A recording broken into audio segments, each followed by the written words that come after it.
Looks to me like what happened was, unfortunately for both of them, Karmelo was not the one on that day, and Austin tried his hand. And unfortunately, we know what the result was.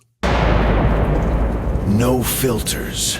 This is very weird because there's now a bunch of alleged information about Austin Metcalf in the air that is very ugly stuff. Imagine if this is your kid, he's gone, and now it's kind of like he's being put on trial. I wanted to talk to his father about it, and Jeff Metcalf agreed and joined to come on to discuss it. Jeff, thank you for taking. I gotta say, fam, when I heard that part right there, it shook me for a moment, because only thing I could think was, welcome to our world. There hasn't been a single case where a black person was killed by either cops or by private citizens where the background of the black deceased individual wasn't put on trial, in my opinion. I can't think of a single one. Whether it was Ahmaud or if it was Jotham Bean, yeah. Or if it was, anybody you name, Sandra Bland, like just name anybody, Trayvon Martin. I mean, it's a long list, Eric Garner. Anytime there was a black person that's deceased, we get this treatment.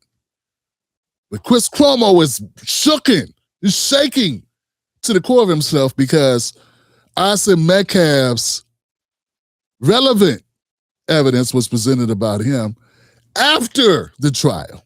You got the 35-year conviction. And he wants to interview Jeff Metcalf about how he feels about his son being tried. Taking the time and the opportunity. Thank you, Chris. Glad to be here with you tonight. So, you know everything I know and more. What do you make of the developments that we saw today? I mean, it's another procedural trial hearing, just like yesterday for the judge. Today is for, talk about the retrial, if they're going to grant that or not.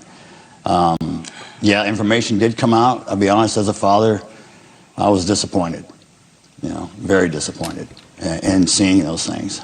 But at the end of the day, it's really about the facts of the case, because I have to relive this all over again. Yeah, I had a lot of problems with this part too. So what was so upsetting to you, Jeff? Was it upsetting that your son worshiped KKK? That he, that he taunted black folks? That he bullied a black castmate? That he punched a girl in the stomach just like earlier that same year in school, got suspended? What were you upset about? I mean, because you knew that was your son. I mean, you weren't surprised. I mean, you knew all this shit that we now know, the anti-Semitic, the anti-black shit he was on. You didn't know about all that stuff?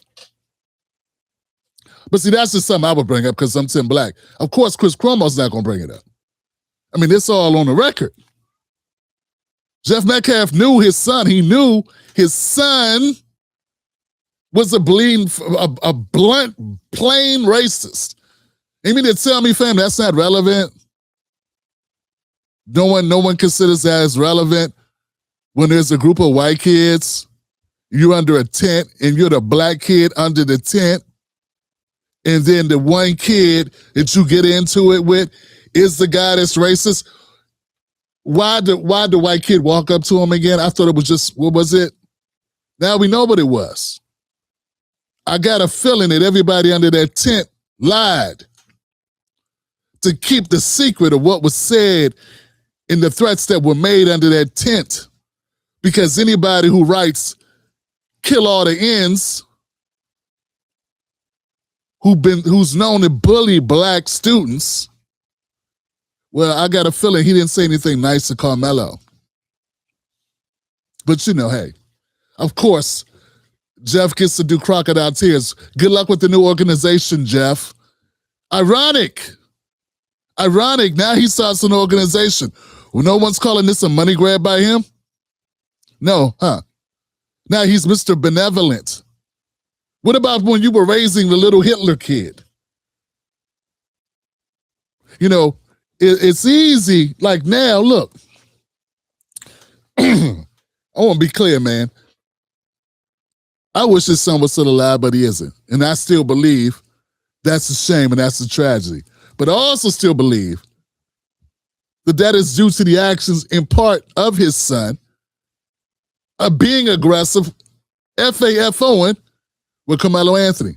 I believe that. I believe that he would not have assaulted, approached, confronted, tried to bully Karmelo Anthony, and not to know the state of mind that he was in at the time.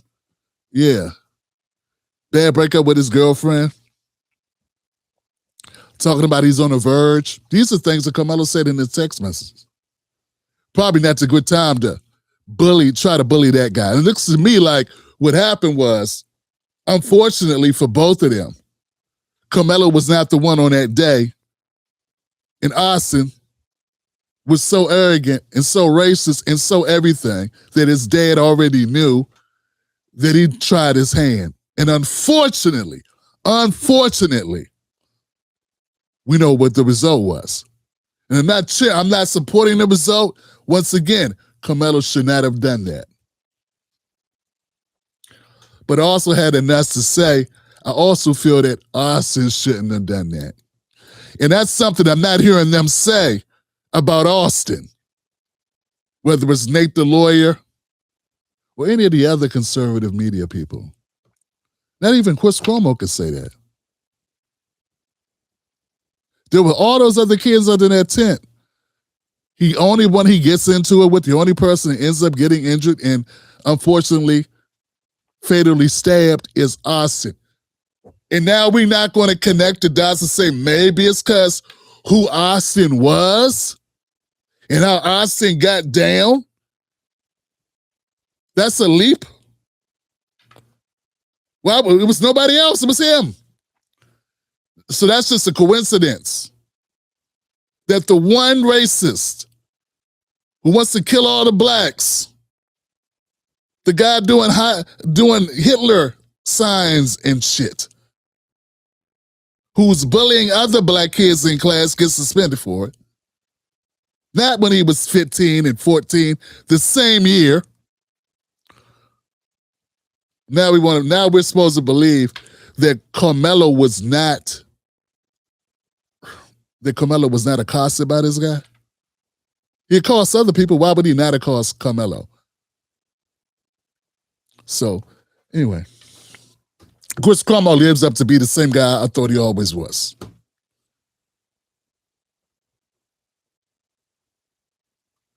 And no matter what the outcome of this is, information did. Everything I know and more. What do you make of the developments? Now, it's kind of like he's there.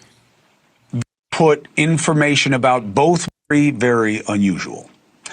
And this is very weird because there's now a bunch of alleged information about Austin Metcalf in the air that is very ugly stuff. And we're not used to stuff being out there about white kids. It's always the black kids. So this is really strange. I'm sorry, fam. I gotta say it, man. It's just what it is. Yeah. I mean, think about it, guys. We knew everything about Jordan Neely. What'd you know about Daniel Penny? Other than he was a Marine. We don't even know if he had drugs in his system at the time. We don't know if he had a drinking problem, a domestic violence fault. We don't know anything about Daniel Penny. But we knew everything about Jordan Neely's mental issues, his mom being killed, his drug addiction. Nothing about the perpetrator, the guy who unalived him. But we now know everything about Karmelo and everything about Austin. And that's rare. Not that it helped Karmelo any. Because no matter what they found on Karmelo, even though they're just text messages, not warrants, not pre-existing convictions, that was Austin with those. It was going to be used, it was going to be weighted either identical to Austin or a little heavier. Even though they are just words, like words that they're basically rap lyrics. Rap lyrics. What is not a rap lyric is a spray painting on a wall. What's not a rap lyric is beating people up because they look different than you.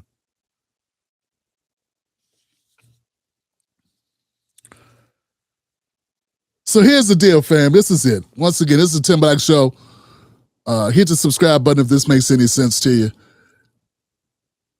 Tune into my commentary. It's not news reporting, it's commentary. Okay, it's a little bit different. I tell you what's going on and I tell you why and what I think about it. You get to make your own mind up. And we all, that's what we do. So Judge Chitty,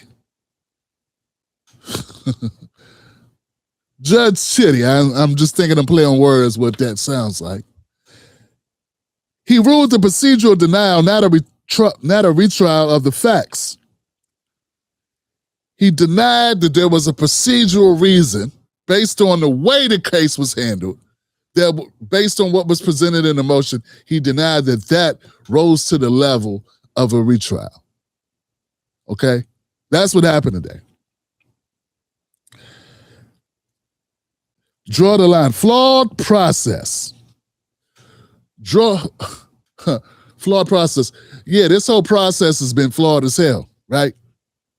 Everything leading up to this point has been flawed. I mean, we don't have any accurate footage of what took place under that tent. All the witnesses, the majority of witnesses, initially said Austin was the aggressor, and then 6 months later, when it's time to go to trial, everybody says, no, it was Karmelo. That's not what they were saying the day the police took the statements. So that's weird as hell. And then for some reason, there's this weird agreement that even people admit, that's strange. Like, you heard the lawyer, he said that's not typical. We have an agreement that you won't bring up anything and let's keep it focused on just this. I'm not saying that Carmelo's innocent. Obviously, Karmelo unalived Austin. I just don't believe it was murder.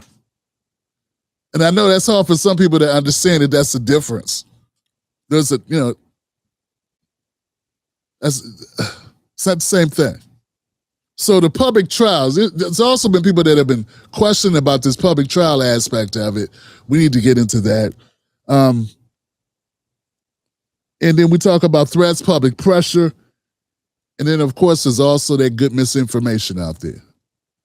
So I want to get into that because some of us don't get it, that the trial, though it was open to certain members who could come into the jury, it still was not public enough to rise to the level of a public trial. And I think it should have been a public trial. I mean, this thing has still got communities in an uproar.